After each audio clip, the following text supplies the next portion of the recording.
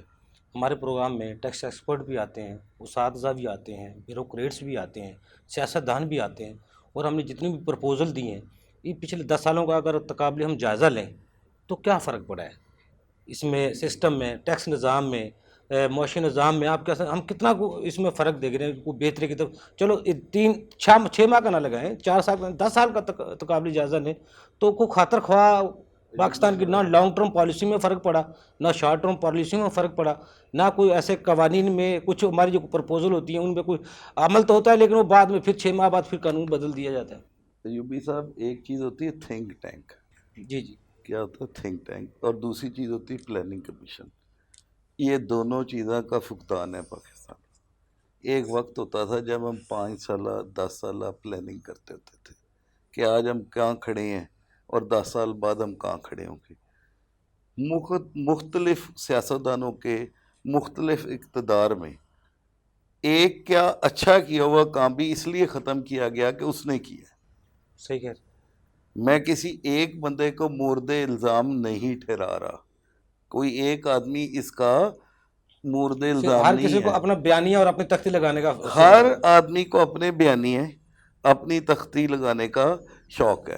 آپ امریکہ کی مثال دیتے ہیں نا لوگوں کو، یا UK کی مثال دیتے ہیں، یا ڈیولپ کنٹریز کی مثال دیتے ہیں. اب چائنا کا صدر انہوں نے 3ری دفعہ الیکٹ کیا، کیوں؟ کبھی سوچا ہے؟ وہ چاہتے ہیں کنسسٹنسی رہے.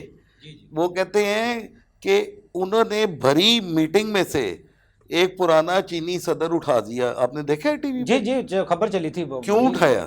اب وہ پتہ ہے وہ کرپٹ پریکٹسز میں انوالو تھا. صحیح کہہ رہے ہیں. اسے بھری کمیونسٹ پارٹی کی میٹنگ میں سے انہوں نے کہا کہ آپ اٹھ کے چلے جائیں.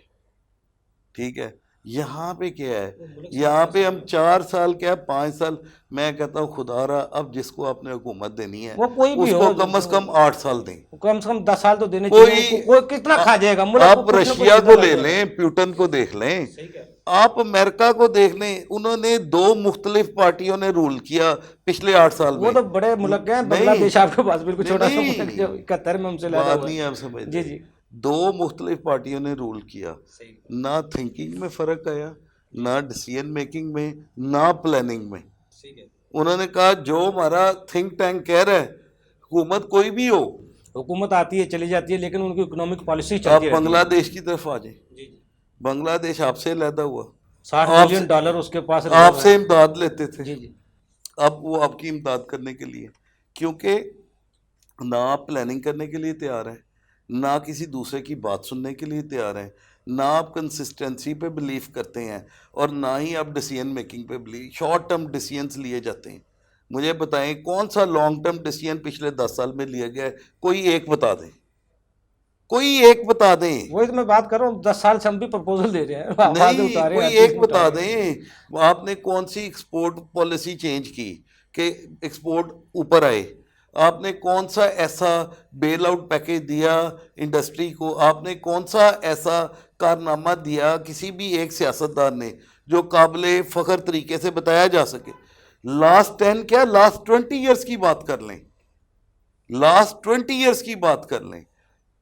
نیم اینی سکسیس جو کہ بیوروکریٹس کے یا سیاستدانوں کے نام کو آپ ڈیڈیکیٹ کر سکتے ہیں. تربیلا ڈیم کب بنا تھا, منگنا ڈیم کب بنا تھا, کس نے بنایا تھا؟ مر کھپ کے لوگ, مطلب نسلیں چلی گئیں, ایک کے بعد دوجی, دوجی کے بعد تیجی, ہم ایک ڈیم تو بنا نہیں سکے. دیا میر بادشاہ ہم بنا رہے ہیں اور وہ دوسرا. مجھے بتائیں اس طرح ملک چلیں گے؟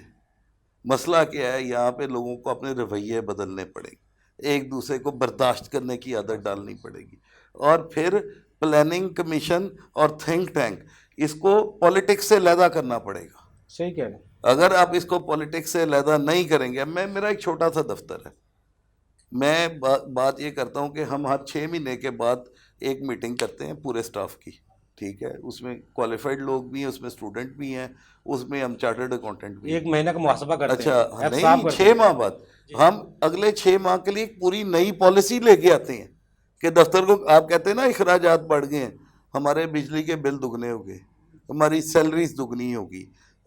دفتر کیوں چل رہے ہیں کہ لوگ پلاننگ کریں, پلاننگ کر کے اس کے مطابق بھی چلتے ہیں. اب اس میں کئی چیزیں ایسی ہیں جو مجھے نہیں پسند ایز اے باس, لیکن جب مجھے پتہ چلتا ہے کہ جو نیچے والا کہہ رہا ہے وہ صحیح کہہ رہا ہے تو میں خاموشی سے ایک سائڈ پہ ہو جاتا ہوں, اسے ایگو پرابلم نہیں بناتا.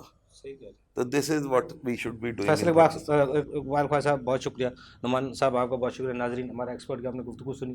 اپنی ایگو کو سائڈ پر رکھ کر لانگ ٹرم پالیسیاں بنانی چاہیے, اپنے نیت کو اور میرٹ کو آگے لانا چاہیے. اکنامک پالیسیز کے حوالے سے حکومت کو ایسا لاہ عمل تیار کرنا چاہیے, تھنک ٹینک ایسا بنانا چاہیے, معاشی ایکٹیویٹی اکنامکس پالیسیز وہ چلتی رہیں, حکومت آئے چلی جائے, ان کو نہ چھیڑا جائے, تاکہ پاکستان کی ترقی اور خوشحالی ایک جو ترقی کی طرف گامزن ہے اس میں رکاوٹ کوئی نہ آئے. اگلے پروگرام تک کے لیے افضل یہ کو اجازت دیجیے. اللہ حافظ. پاکستان زندہ باد.